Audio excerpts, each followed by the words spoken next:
Welcome to episode 13 of Waves of Wisdom with J.OCEANA. Be sure to subscribe for your tide of truth and transformation where we dive deep and surface wiser. When I've been scrolling lately, I've noticed something different. People are posting their paychecks, sharing how much their rent costs, showing what's left after bills, and opening up about financial stress and struggles in ways we really haven't seen before. And honestly, I think that's one of the healthiest conversations we've had in a long time. Because for so long, we've been taught that talking about money is taboo.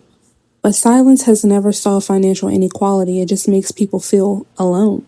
These struggles are not something that we should be ashamed of, and we're finally uncovering how no matter your education level, socioeconomic class, race, etc., we have a lot more in common than we'd like to admit. The system is broken, and we're all feeling it. Now it's a cause for concern. So today, I want to talk about it. People are sharing their paychecks, they're breaking down their monthly budgets, they're admitting they make six figures and still struggle. Others are saying they make $18 an hour, $25 an hour, or even less while working full time. And instead of looking at this as people complaining, I actually see courage. Many of us do, because shame survives in silence. Information creates understanding.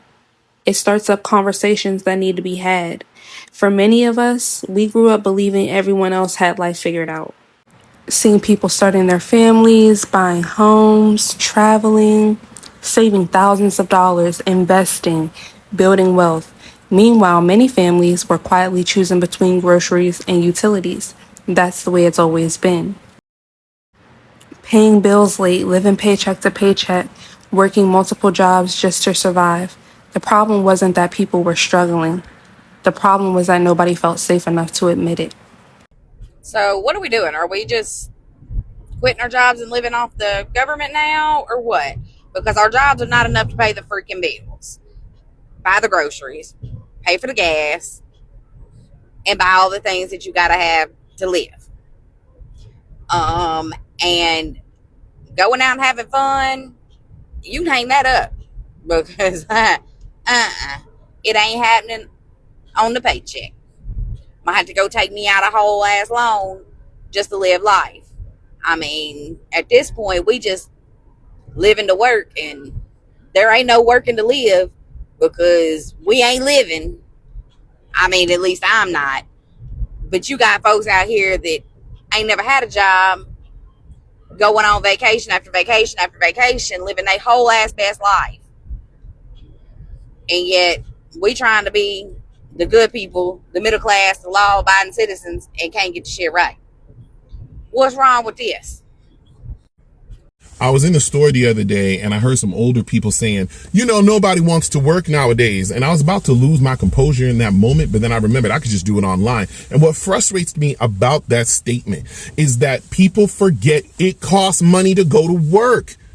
I have to put gas in my car. I have to physically have a car, and then I have to get a car insurance. God forbid I get a flat tire, because car maintenance is expensive. Okay, I have to get oil changes every 3 months. And then on top of this, I have to buy soap to clean myself. I have to buy laundry detergent to wash my clothes. I have to put on deodorant just to go to the job and meet their hygiene standards. Just to do that.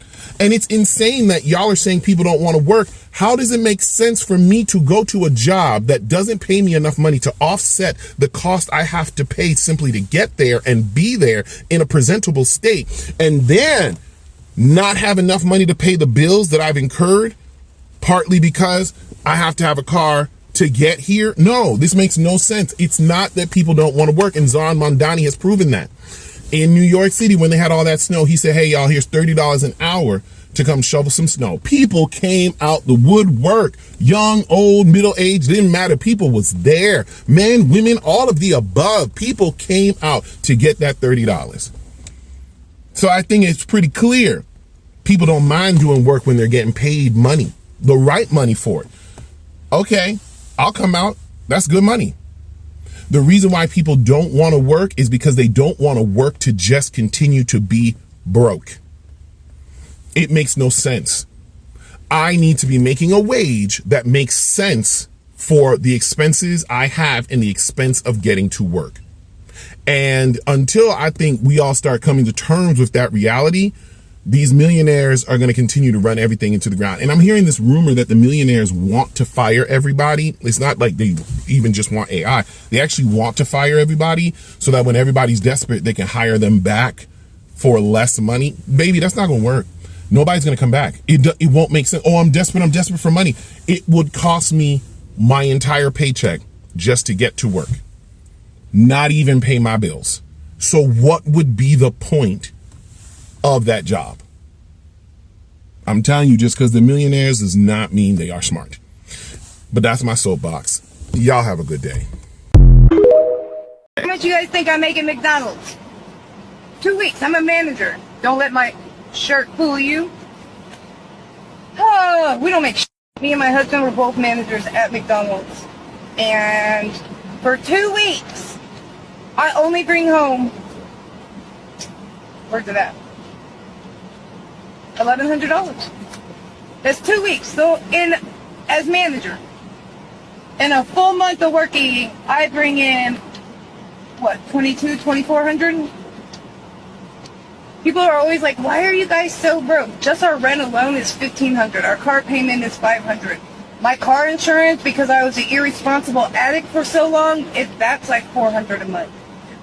We live in Phoenix, Arizona. My electric bill is like $200 a month.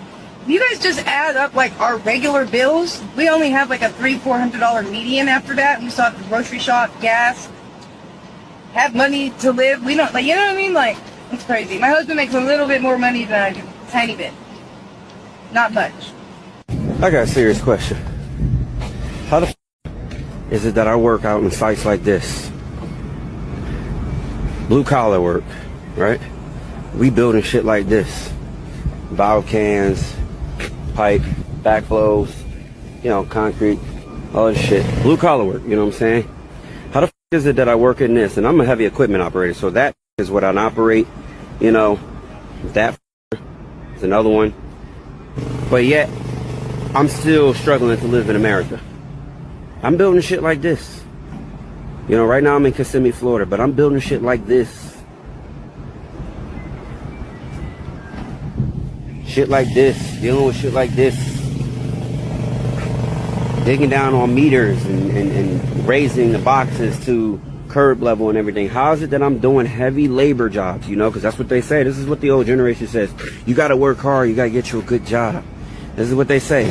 Work hard, get you a good job, or pick up a good trade.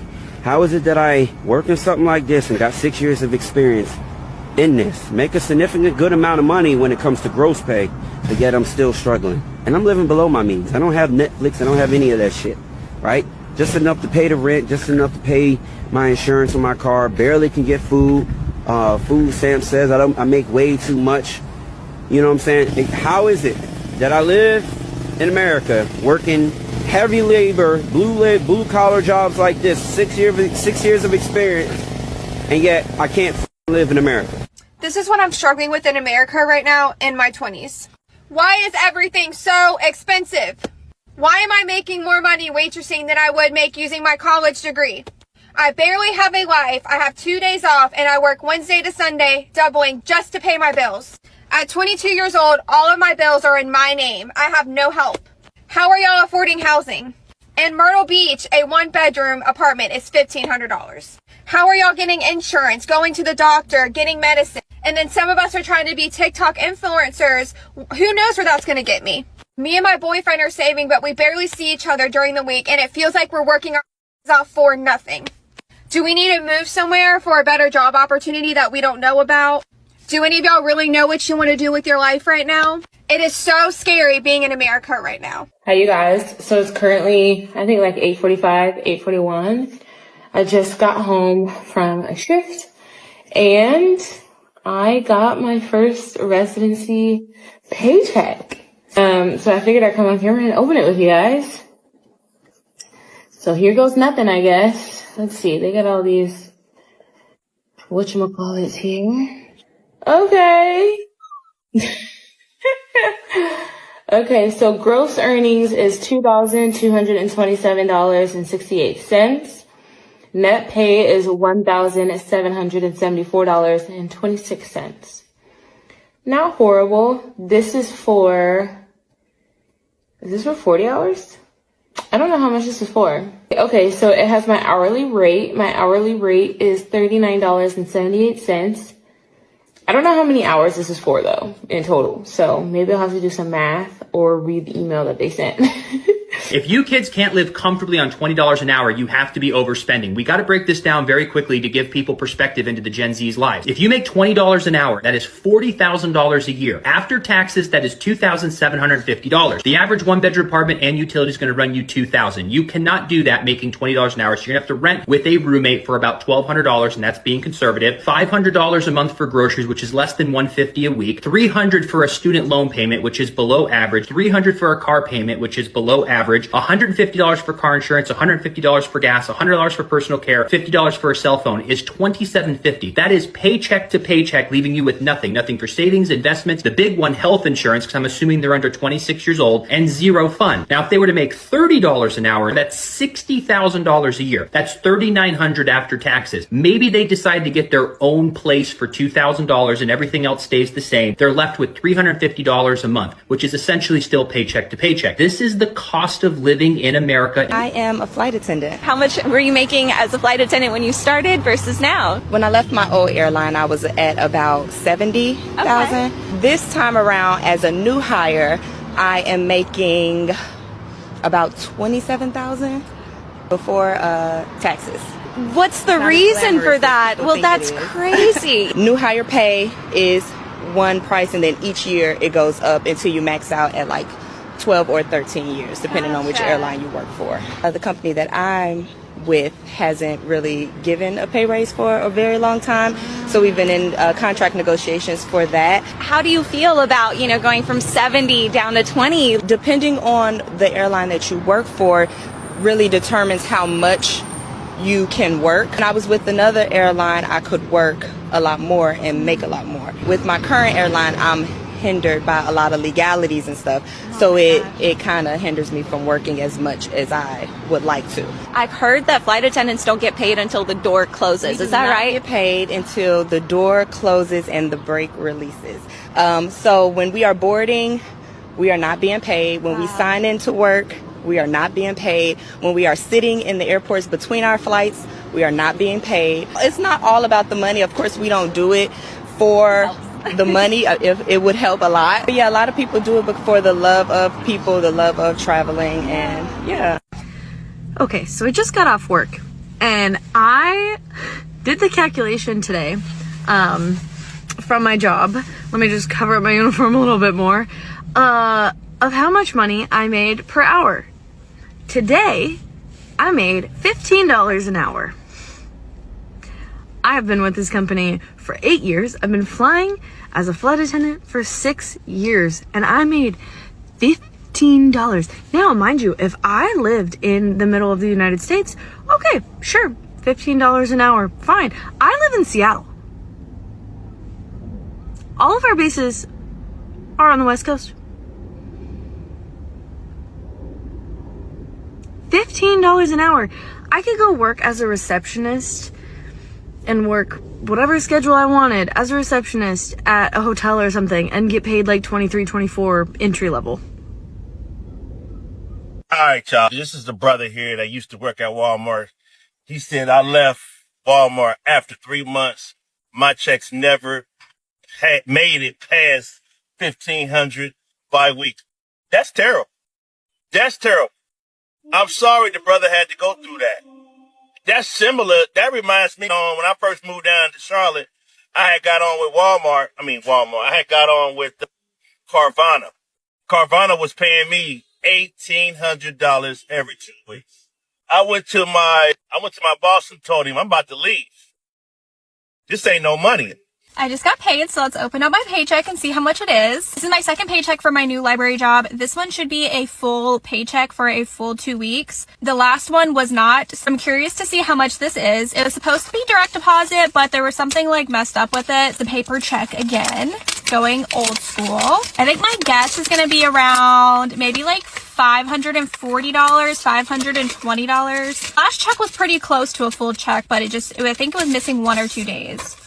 It is $549.48. So I was almost correct. $549. That means every 2 weeks I will make $550. So I will make $1,100 a month. That is pretty good for part-time. It's only 18 hours a week, but I have 2 like 30-minute breaks that I'm unpaid for. So I only work 17 hours a week, so that's 34 hours for $550. That's not bad. My hourly wage is $17.57 for anybody that's curious. The minimum wage in Connecticut I think just went up to $16 possibly, or $16.50, so I don't make quite much more than minimum wage. So even though I'm making less money per paycheck at this job than I was my retail job, I'm making more per hour, and also the work is nowhere near as like stressful or busy. Like, this job is so chill that I am absolutely fine only making $1,100 a month at this job. That is amazing for like the work that I'm actually doing. It still shocks me, and I'm still trying to get used to the change of pace. So this is what a normal paycheck is going to be. Hopefully from now on, there'll be direct deposit, and I will be back to budget this with you and see how much we can put towards my student loans. How is everyone affording life? Real question. How are you guys doing it? Because my daycare costs the same as our mortgage, which is just wild to me. And I had a crash out earlier today just about how like really expensive everything really truly is. And I just don't know how you guys are doing it. So I have a corporate 6-figure job. I should be able to afford life. We're not doing anything wrong. Just life is expensive. And I'm the breadwinner in my household. There's this like constant stress, like hanging over my head all the time of you got to make more to provide for your family, especially in this day and age. And it's wild because at the same time, I'm stuck in these corporate handcuffs and I am going through burnout. I don't want to continue doing this. I have like the mental load, hanging over my head. I'm trying to be a good mom, let alone like a good wife, daughter, sister, friend, which I'm failing at all of those things, I feel like. Not to be in y'all's business or anything, but how much money do y'all make an hour? How much money do y'all make? I just seen this video of this girl. She was like, in this type of economy, there's no way I'm showing up to nobody's job to make less than $15 an hour on a lower scale. That's like on a terrible scale. And one thing about life, yes, people have to be more grateful. We have to do a better job at being thankful for what we already have. But let me tell you something. You know how brutal that is? Nobody wants to show up to a job and work like 40 hours, and half the time if you're making that type of money, you have to work well over 40 hours for it to even make sense, because if not, the whole check is going to taxes. And it's crazy because when you don't raise minimum wage, but you have jobs that'll pay you $4 or $5 over the minimum wage, when the minimum wage is already like sinking.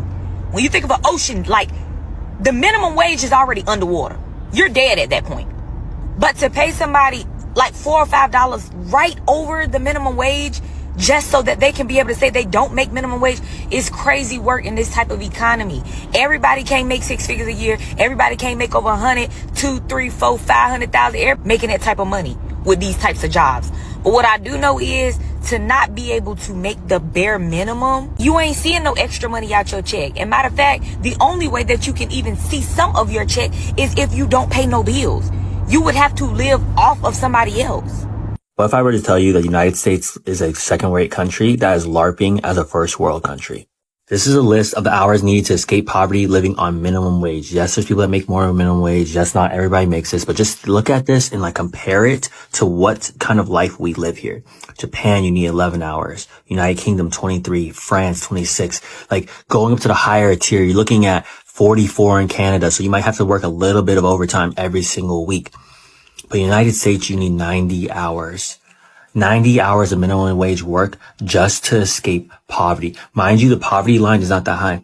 I think the poverty line is like $30,000 a year, which I don't even see how the poverty line is like that low, because really, I think if you're making anything less than 40 or 50 anywhere in the United States, you can't really afford a 1-bedroom apartment. And in some places like where I live in the Bay Area, you're talking about probably needing like $50, $60 an hour just to afford a 2-bedroom place, a 1-bedroom place, like comfortably. You cannot tell me that this is the land of the free, that this is the American dream. Like, because whose dream is it to work 2.5 jobs a week? Quick question to any Americans. between the ages of 35 to 45, especially if you have kids, but even if you don't, how are we affording things? How are you affording anything? And houses and cars, that's not really what I'm talking, but yeah, that. I mean more like, how are you affording gas and groceries and healthcare and utilities and all the other 900 subscriptions that are required to live these days? How are you doing that? I'm assuming you all also are not you're not taking any vacations, and you've like us have just cut out the coffee and the Target shopping and the activities for the kids as much as you can. You've taken away. You've gotten rid of pretty much anything fun. Like, you're not having any more fun. Assuming you're also doing that, how are you living? If you have any tips or tricks, just go ahead and drop them in the comments. You know what? They keep saying that we're in the age of disclosure, and I think that they're right. But I think we also need to start disclosing something else, like on a personal level. Like, I think more people, especially Americans, need to start disclosing how much they are struggling financially. Like, I made a video yesterday talking about how this is my first job that I've been able to land since November of last year. I'm not full time. That job is not full time. It is $19 an hour. It is 32 hours a week. My lease renewal, I've got my third notification about my lease renewal. I cannot afford to renew this lease, and I also can't afford to move, because if you move, what do you got to do? Deposit, admin fee, application fee, paying for the moving truck, taking time off of work, all this extra stuff that you have to pay for. I cannot afford to do either one. And a lot of people are in this position right now. A lot of people cannot find a job. And it's not because there's just a natural scarcity when it comes to job. It is a manufactured scarcity. They're not hiring anyone. They're cutting 90% of their workforce and getting the remaining 10% to do the work of the other 90%. While not increasing their pay. The cost of everything is going up, but everybody keeps reporting record profits. Nobody can afford to pay their workers a livable wage, but everybody has record profits. But you know who does get paid? The shareholders, who do absolutely nothing for the company. This is the state of the economy right now. Like, this is a reality. This is real. And this is where we all are. It's a lot more people that are just too embarrassed to say. You should never be embarrassed about what this system has done to you. Because I'm not. And I don't care how it's looking on social media. The reality is most Americans are reaching a breaking point, and something has got to shake. I am Ebony, and I've read another news story. In case you missed it, let's get into the highlights. As you can see by the headline, half of Americans struggle to afford groceries and gas, and exclusive poll finds. So, from the grocery store to the gas pump, the cost of simply living has become overwhelming for many. And for many people, the question isn't, what extras can I cut? It's, how do I keep up with even the basics? If you've looked at your grocery bill lately and thought, how did it get so expensive? Well, millions of Americans are feeling that same pressure. A new poll shows 95% of Americans believe the country is facing an affordability crisis, with many people struggling to afford everyday essentials like groceries and gas, let alone just caring for themselves. And this isn't just one group of people feeling it. Families across political backgrounds are reporting the same frustration. The cost of living is impacting their budgets, their choices, and their sense of security. Because behind every grocery receipt, every tank of gas, and every monthly bill is a person or family just trying to make it work. The reality is simple. People aren't just talking about the economy and headlines. They're feeling it in their everyday lives, and they're seeing it as well. This is something I talk a lot about on this channel because I think it's important that we do not feel alone. You know, no matter how it looks, no matter what you think people can or can't afford, most people are feeling some type of economic pressure right now. You know, whether you're single or have a family, like, the struggle is real right now for everyone. So that is why I do these stories. If you like stories like this and more, please like and follow. But I would love to hear your thoughts in the comments below. Thank you for listening. I'm not here to compare my situation to anybody else's situation, because at the end of the day, we are all struggling, especially in this economy. And although my situation is not as worse as anybody else's, it still is a struggle. So again, it's not about the comparison, because in this economy, the overwhelming majority of us working class people are struggling. And I am one of the millions of healthcare workers who's living paycheck to paycheck. I want to give clarity on a couple of things. You can make a lot of money in healthcare, but it comes at a cost. I wanted to hop in and be a part of the conversation that Casanova started about truthful disclosure about your finances in this economy. Some of y'all gonna be like, you make good money. I do. But when I look at my check as a healthcare worker, I'm lucky if I get half my check after federal taxes have been taken out, after state taxes have been taken out, after my retirement has been taken out, after all of the shit that they charge me a la carte on my insurance, my vision, my supplemental disability. I barely get a little bit more than half my check. And it's a lot of people in healthcare that make well above minimum wage like I do that are still living paycheck to paycheck. And I'll be very honest. I owe the IRS about $20,000 in back taxes, almost $20,000 in back taxes that I give them a payment for every month.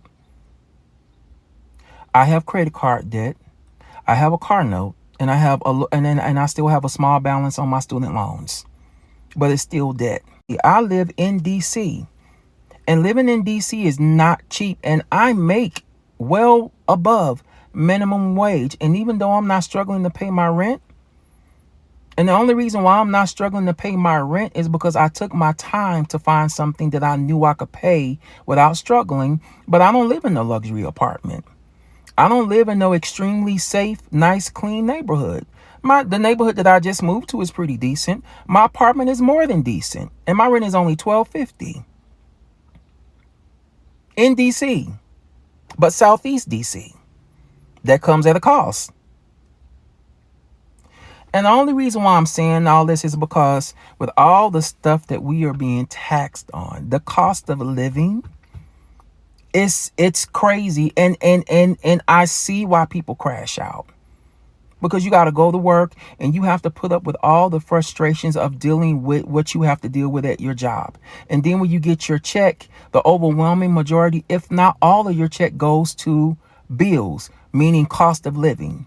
And I have definitely made my mistakes when it comes to my financial literacy has not been the best, like most Americans.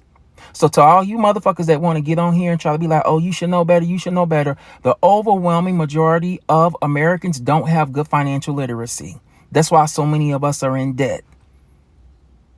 But that still doesn't mean that the cost of living does not need to be motherfucking addressed. Because I work hard for what I have. Like right now, I got a stack of tickets that I haven't paid because I don't have the money for it right now. Every time I turn around, I get a ticket in the mail. Even is that the cost of living isn't just your rent. It's gas. It's the cost of living. It's the cost that you have to pay if you take public transportation. Insurance is sky high in DC because you don't have a lot of parking spaces in DC. So you have to park on the street and they tax the fuck out of you for, regardless of if you have a good record or a driving record. And I don't have a bad driving record. I don't. But like I said, I got a stack of tickets that they keep sending me. And the tickets that they sending me ain't $20 or $30. 70, 100, 150. And then if you don't pay the motherfucker in 30 days, they double it. In this fucking economy. And at the end of the day, they still have systems in place to keep you down even when you make good money. So like I say, even though my struggle is not as bad as some people, it still is a struggle. And at the end of the day, our system is broken and it needs to be fixed. That's it. That's all. Bye. There is no moral compass when it comes to these companies for me. I don't give a fuck. Even medical debt. If I go to the emergency room and I get 5 bills from 5 different departments, none of them are getting paid. There was also a lot of people very concerned about my credit score. You guys are more concerned about it than me. I don't care about my credit score. A lot of people move through life without actually ever using their credit score. I'm one of those people. I don't let their scare tactics scare me. The debts get passed from company to company to company to company, and by the time it gets to company number 5, they paid like $2 for my $900 debt. They're not getting that money. End of story. People used to care about their credit scores, but now they just don't anymore, because it seems like no matter what they do, they are never going to have a high credit score. Things that people need credit scores for, like getting a loan on a home, just aren't important to people anymore because it's completely unattainable anyway. I was in the military, I went to college, I worked, and we can't buy a home. What did I do wrong? I'm a nurse and I love it. I love it. It's great. And what does your husband do? He's a manufacturing tech at Intel. So we have pretty good jobs, decent jobs. Do you feel like those jobs are enough to cover your living expenses? And not even close. We pay about $3,000 in rent. We have all of the utilities. We have car payments, car insurance, mouths to feed, and gas. Maybe we have enough left over for groceries and toiletries and household stuff. Why are we struggling? Credit scores only make sense if your good behavior is going to lead to stability, and it's not anymore for a lot of people. So about a year ago, I kind of had a nervous breakdown and stopped participating in capitalism. And what I mean by that is, like, I stopped paying my bills and stopped giving a shit about my credit score that I had been working years and years and years to fix, because as I paid more and more, they were like, penalty. And so I was like, you know what? I don't even care.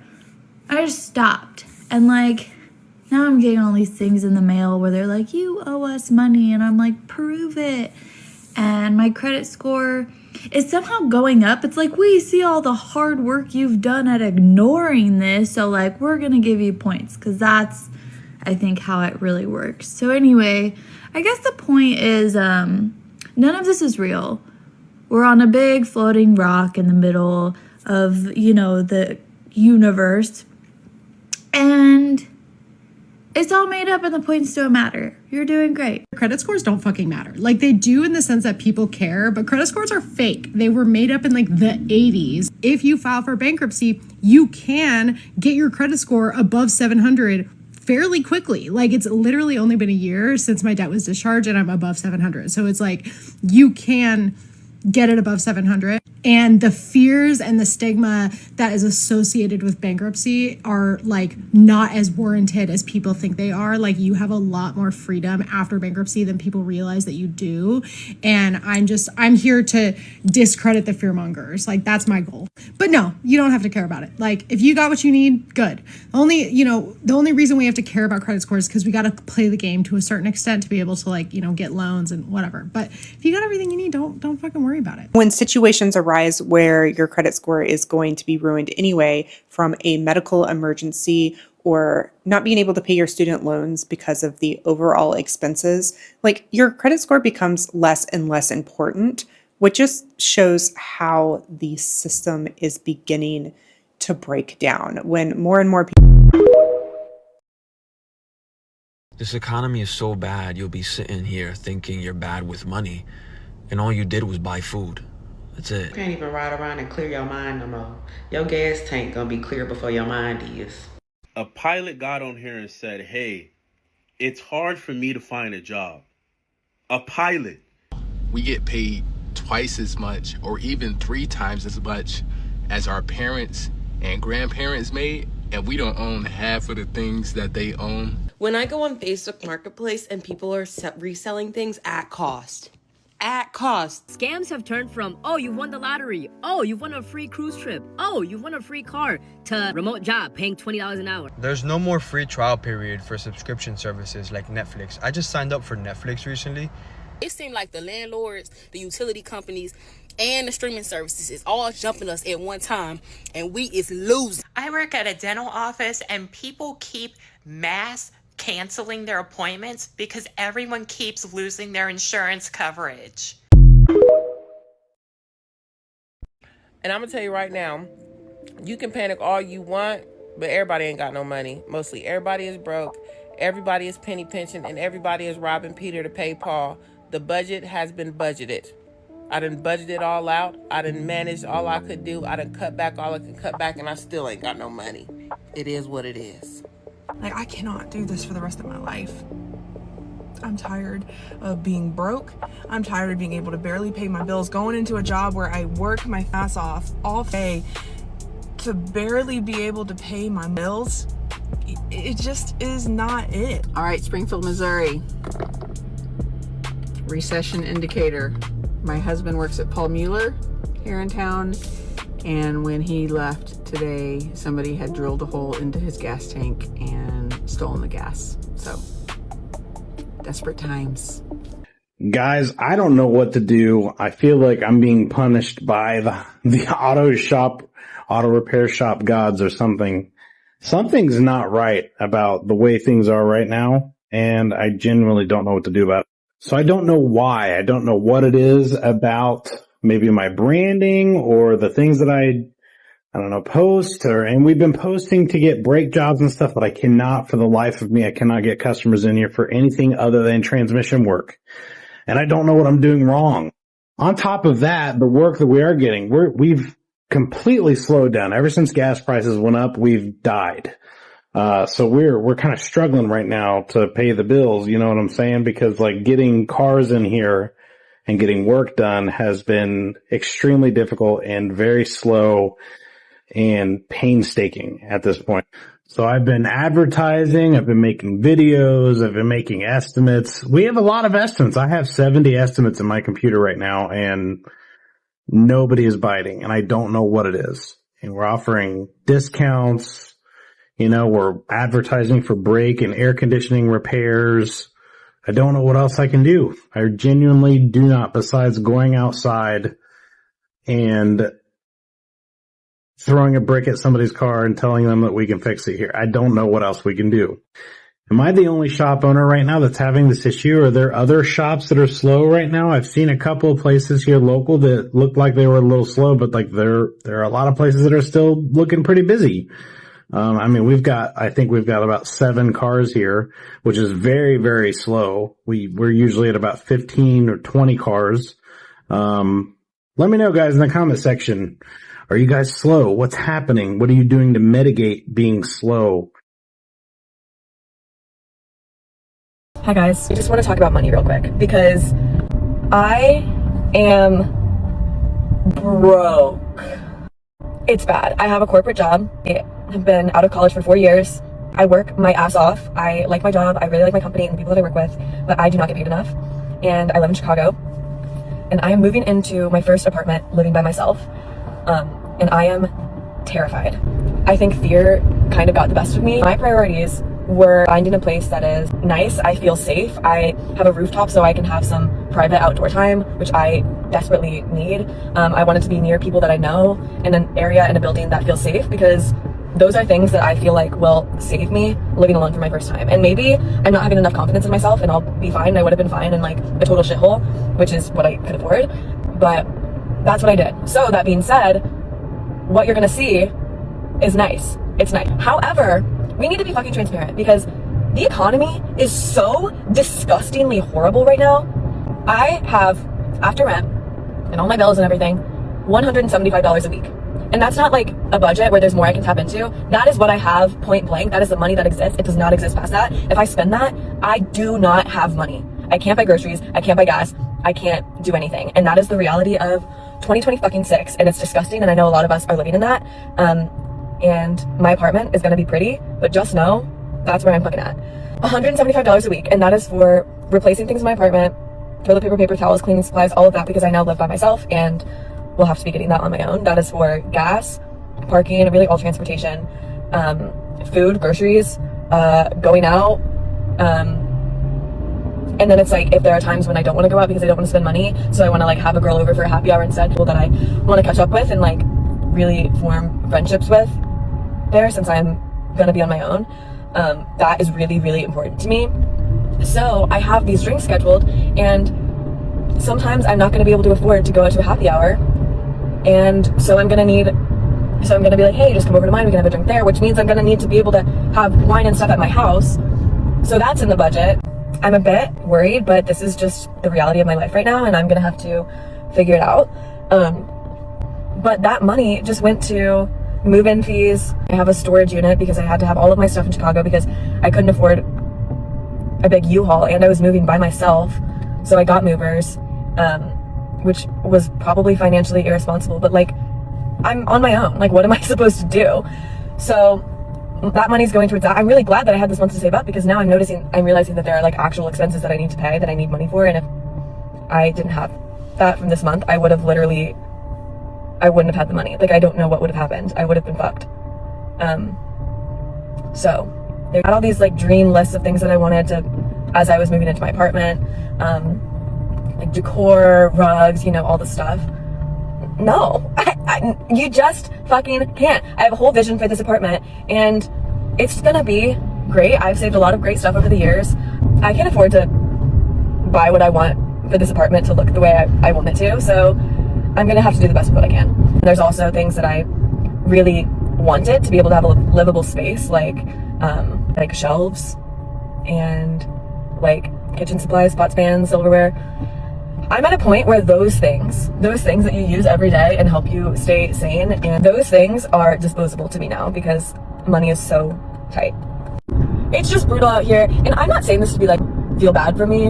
I'm saying this to be like, it is so hard right now, and we see so much on social media, and it's like, I am Gen Z, I party, I dress well, I do all the things. I support myself, I work my ass off, and I don't earn what I need. And so I just wanted to put it out there that the apartment I'm going to be moving into and showing on my TikTok is nice. But I want you to know what's actually going on, because it's important to me not to misrepresent myself as someone that is wealthy. Because I know so many people are struggling, and social media, it's a cliche, but it makes it look like everyone's doing great. And I don't know if they are, but I'm certainly not. So just wanted to make that clear. I always say you have to be rich to be rich, because people are like, invest in something that'll last a long time, that you won't have to replace. It'll cost you less in the long run. Well, I don't have that money right now, so I have to buy things that might fall apart in a year. And no, I can't buy 3 huge bookshelves on Facebook Marketplace that are already built and gorgeous and old and I would get a good value for, because I cannot transport them. I can't go pick that up in my shitty little fucking Honda Accord from 2004 that the ceiling's falling off of. I can't do that. I don't know anyone with a truck. I can't rent a U-Haul. What the fuck? I can't. How can you just do that? You have to have money already to be able to do those things for yourself. That's a small example because it's what I'm thinking about, because I just bought these bookcases from IKEA that are like $40 each, and they're gonna probably last me a year, but I need bookshelves in my apartment, I need storage, and so that's all I can fucking afford to do. Anyways, join me on my journey as I move into my first studio apartment. America has become completely unaffordable, and I don't know why more people are not talking about this. Half of America doesn't even have a savings, rent is insane, healthcare is a luxury, and somehow the narrative is still people are just bad with money. Like, what money? People are working full-time, most people have 2 to 3 jobs anymore because you have to. At what point do we stop blaming the people and just accept the fact that the cost of living has simply just outpaced reality? Because everything is this expensive, you have to know exactly where all of your money is going anymore. Like, a budget is just simply a necessity. You have to have one. Started using a budgeting app like mine to figure out where all of my money is going, but it does not make up for the fact that America is too expensive to live in anymore. If you're struggling, you are not alone. So my rent is close to $2,000. Food cost is going up. I just filled up my gas tank. It was like $48. My car payment's close to $500. My insurance is between 1 and 2. My light bill's about 2 something. My internet's 100 and something. My phone bill's about close to 100. But yet, $45,000 is too much for a single person in income. Are you kidding me? Like, at this point, I just want to live in my car for like 6 months and save money.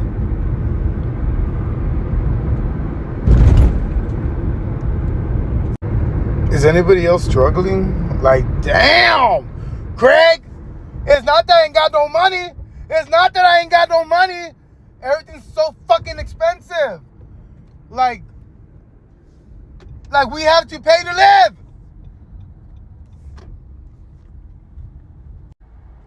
Not even our water's free.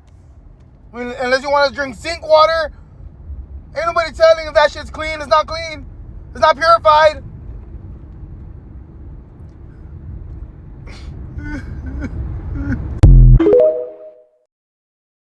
In 2020, my rent was $950 for my 2-bedroom, 1-bath apartment.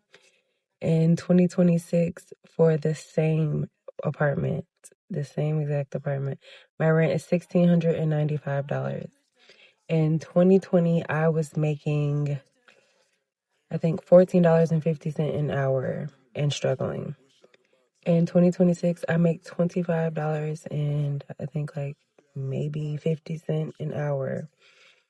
And I'm still fucking struggling. It doesn't make sense. I pay over $400 a month for health insurance for myself and my daughter.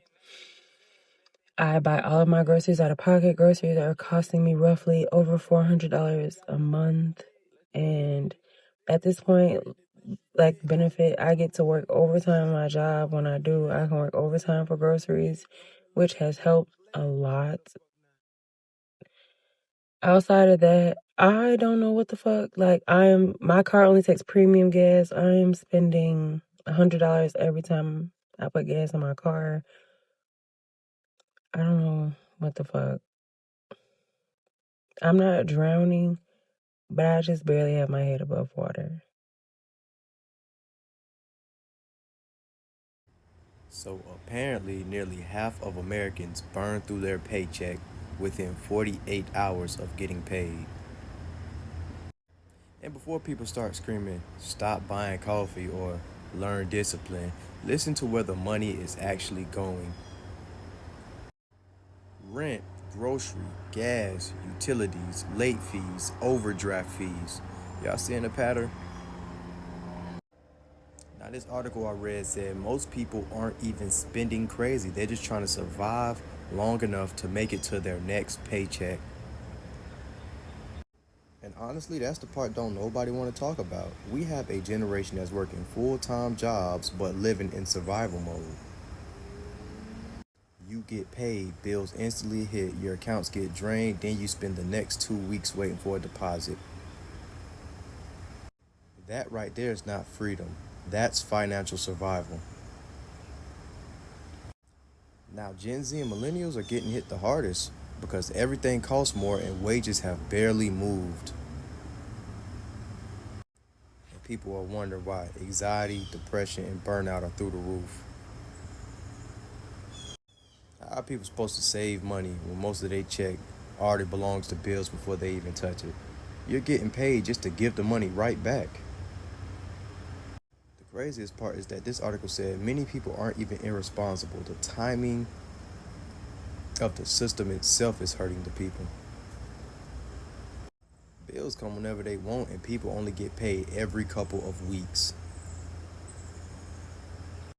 So a lot of people lives on this constant cycle. Paid, broke, stress, repeat. And a lot of Americans are tired. How are people holding up in this economy? Because the economy right now is bizarre. It's trash right now. Garbage. I don't know if it's the dope. I don't know what it is. How there's not an uproar about this.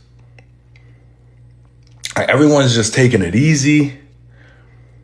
And if they do have jobs, the jobs don't pay. How are you guys surviving on $7 an hour, $12 an hour, $11, and especially in the South. Let's not even talk about the cities. How are people getting by? The credit card rates must be through the roof. This is why I'm a huge supporter for Medicare for all, child care for all, raising the minimum wage. Forget raising the minimum wage to $15 an hour. It needs to be at least $25 an hour, except for small businesses. But those major corporations, you could pay at least $25 an hour. You can't say, oh, it's going to cause the economy to crash. But at the same time, prices and everything is going up. Wages remain stagnant.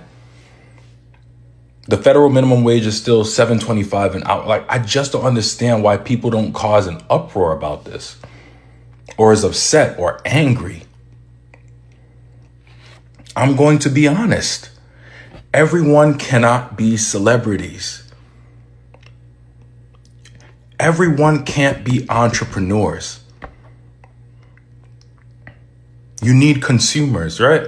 Is it gatekeeping? People don't want people in certain industries. They're keeping certain people out.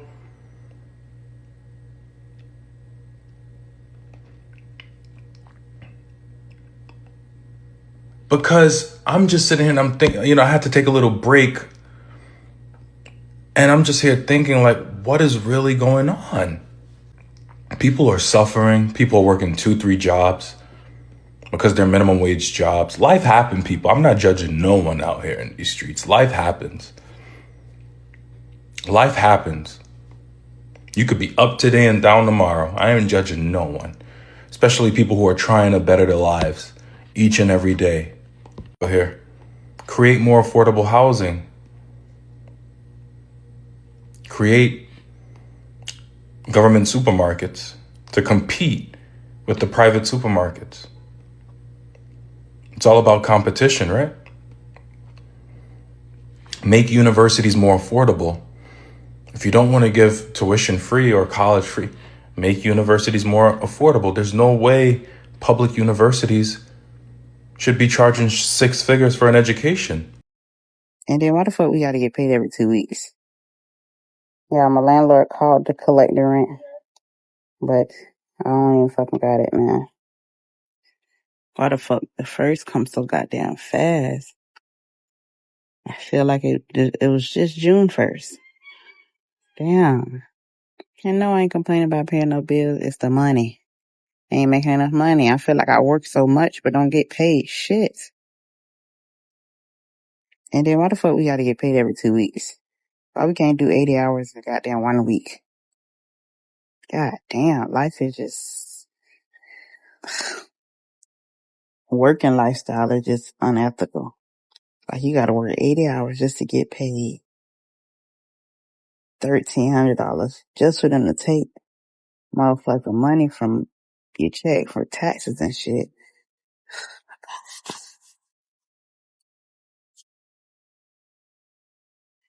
Then when you want to call off, it's a problem. They don't want you to take no breaks. They don't want you to call off of work, even if you got PTO. Over fucking work, under motherfucking paid. I'm sick of it. The cost of living in Ohio is getting more and more expensive each day. There is no reason why. I just had to spend $600 on my electricity bill for 1 month. And then our Senator John Husted says that we just need to make more money, and that Ohioans who are financially struggling are just not experienced at navigating the real world, whatever that means. Rent is through the roof. Gas is through the roof. Groceries are high. Clothes are high. Even ice cream is expensive. It's getting ridiculous. And I know I'm not the only one who deals with this, because all of my family, all of my friends are also dealing with this here in Ohio. Are y'all seeing anything that is crazy high right now? I mean, I know we all are dealing with the gas prices, but I don't know. Is anybody else's electricity super high? I've never had to pay $600 for 1 month of electricity. The rent prices in Ohio, in Stark County, are rising quicker than wages.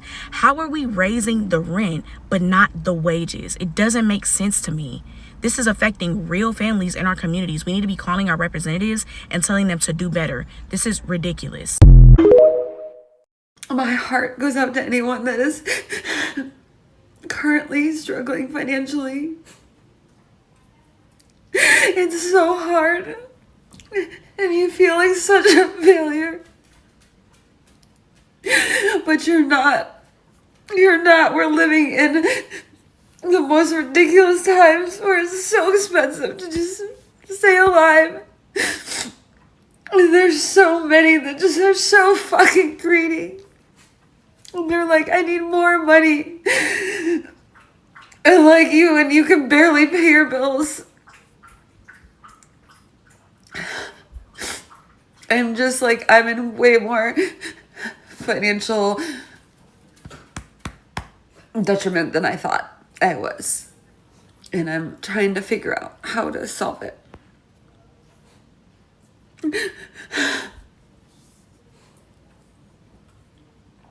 I'm not looking for any sympathy. I'm just looking to connect with those that are resonating with this burden that we have to carry. How hard we work. How much we just try and give and give.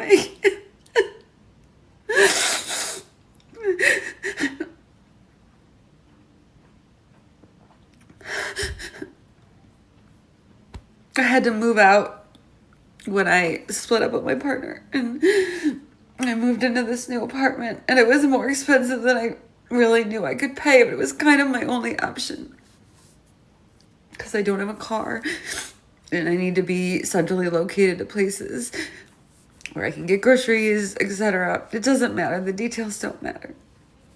But I had the first couple months free, which was really nice. And I just paid yesterday, and I'm like, there's so many bills coming at me, and I'm like, I don't know how I'm gonna pay this.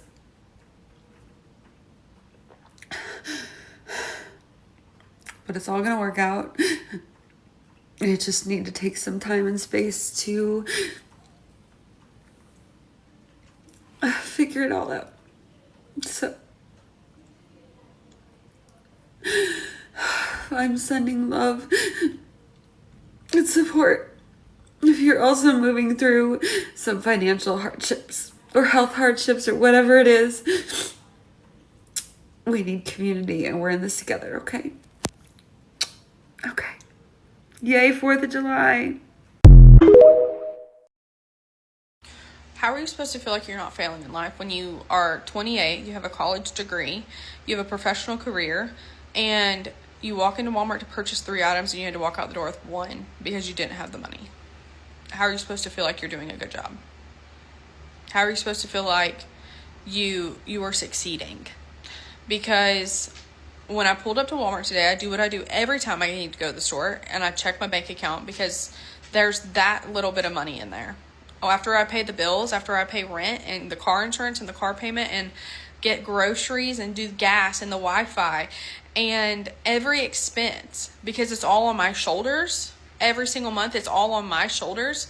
Once it's all paid, there's like pennies left.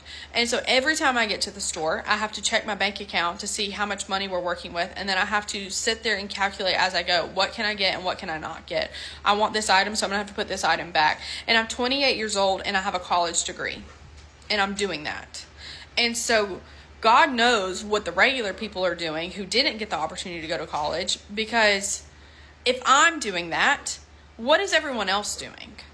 I needed to get 3 things today, and I got 1 item, and I put the other $10 I had left from my purchase into my gas tank to get me where I need to be this weekend. And that is just like what are we doing? And what's funny is the $25 in cash I actually had to spend today, thank God I earned it by selling some clothes the other day. If you saw that video, that's the $25 that got spent today. So yeah, to get to the store and to open your bank account and see that it's overdrafted because your car insurance hit and took the $75 that you had to play around with, that was your little bit of money you had until you got another paycheck, and that money wasn't even yours to begin with. Actually, my sister gave me money early for a babysitting job I'm going to do at the end of the month, because that's just how broke I am. And I feel like I am failing miserably at life. And my last, solution was to come here to social media, and this is what I'm doing. But also, I'm so mad that this is where I have to be at. If you are a single person trying to survive in this economy, what are you doing? Like, what are you doing financially, but also what are you doing emotionally to just not feel so bitter all the time? Because I'm not gonna lie to you, I feel so bitter. I'm surrounded by people who go home to a loving family every day and to a loving partner, and they have that person not only to lean on for emotional support, but for financial support. And I am as positive can be, and I'm telling you, when I walk through my door, it's hard. It's hard to know that everything is on my shoulders. And while I want to be in a relationship, not only for the emotional side of it, I want to be in it for the financial side of it too. To be able to split the grocery bill and to split rent and to split all the other expenses in life would just be so nice. Because when you're doing it all by yourself, it sucks. It sucks. And it sucked today to need 3 items from Walmart that the total of those purchases would have cost me less than $25. Okay. But I had to walk out the door with 1 because I also needed gas in my car. And that's on making decisions and being upset about it, because you shouldn't have to make those decisions as someone who went to college and got a degree and you have a career. Make it make sense. I don't care how nothing gets paid. I'm going to go get my nails fixed. I'm going to take my stepdaughter over to an adventure park to celebrate her 15th birthday that we didn't get to celebrate yet. I don't care. So she tired. I don't care anymore. To continue to work hard, to sweat, to cry, to be angry, just to afford to live. I'm not doing it no more. I don't care how the lights get paid. I don't care how nothing gets paid. I'm not doing it no more. You know it's bad when you're borrowing money from Cash App. I didn't know that was And a lot of us are doing that. We all fixing to end up in civil court over Cash App. Borrow limit. Afterpay. Man. And then people tell you half favor is going to get better. No, it's not. It's going to get worse. If you don't know the word, then just say that. A lot of us have been struggling like this all of our lives. And to know that it's going to get worse is like, damn. We ain't going to ever be able to enjoy it. Especially when you've been struggling all your life. Just to find out it's fixing to get worse. So I'm going to make it better for me in the moment. I can't afford to do anything else. If we don't do something for ourselves just to keep ourselves sane, we're going to go crazy. And I refuse. After everything that I've been through in life, to allow the devil to make me go crazy because of some shit that's out of our control. Man, people are tired. People are starting to crack, man, mentally, physically, man. People is getting sick. Man, we are in a time where everything is super inflated except the paychecks, bro. You know, even the light bill, water bill, you know, property taxes, insurance, all that mess is going up except people paycheck. And people already working 40, 50, 60 hours a week. Now, some people got 2 jobs. They're working 2 full-time jobs, 80 hours, and then you still got to go hustle. I wasn't even going to post this video, y'all. Matter of fact, I recorded this video 3 times and deleted it because I've always been a person that figures it out on my own. But today broke me, y'all. Okay? I go to work every day, sick, stressed, tired, heartbroken. It doesn't matter. I go, right? I still clock in. I still show up. I still do what I'm supposed to do. And somehow I'm still drowning. Today, I was trying to make arrangements on a bill, right? Not asking for a handout, not asking for it to be free, just asking for a little grace. You know what I'm saying? And the lady on the phone literally looked Like, she laughed in my face, like, laughed, y'all. Do y'all know how humiliating it is doing everything right and still do not have enough? And people think if you're struggling, you're lazy, right? No. Some of us are working ourselves into the ground and still can't get ahead. I'm tired. I'm tired of crying in private. I'm tired of acting like everything is okay. I'm tired of carrying the weight of the world and pretending everything is not heavy. I'm tired. And if God places it on your heart to help, my Cash App is up next with Twin Fatty.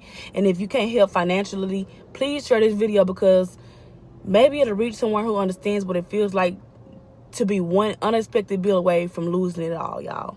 I don't want no pity. I just don't want to give up, y'all. And today was one of those days where I almost gave up. But yeah, I'm finna go to work. Bye. What's happening now is crazy, but it is important because transparency creates perspective. When someone shares what they earn, what they pay in rent, childcare, insurance, groceries, or student loans, it reminds someone else, somewhere else, that they aren't failing. Sometimes you're just simply navigating an economy that's become incredibly expensive. Let's call a thing, people. That doesn't mean that we stop taking responsibility for our finances. It means we can finally separate personal responsibility from systemic challenges. Because obviously, both can exist at the same time. These conversations also help people negotiate better salaries, ask better questions, learn about careers they never considered, understand regional differences, recognize unfair pay gaps, and discover resources that may actually help them move forward. What I take away from this is that knowledge shouldn't be gatekept, and neither should real, genuine conversations. I also think that this conversation brings about and builds empathy.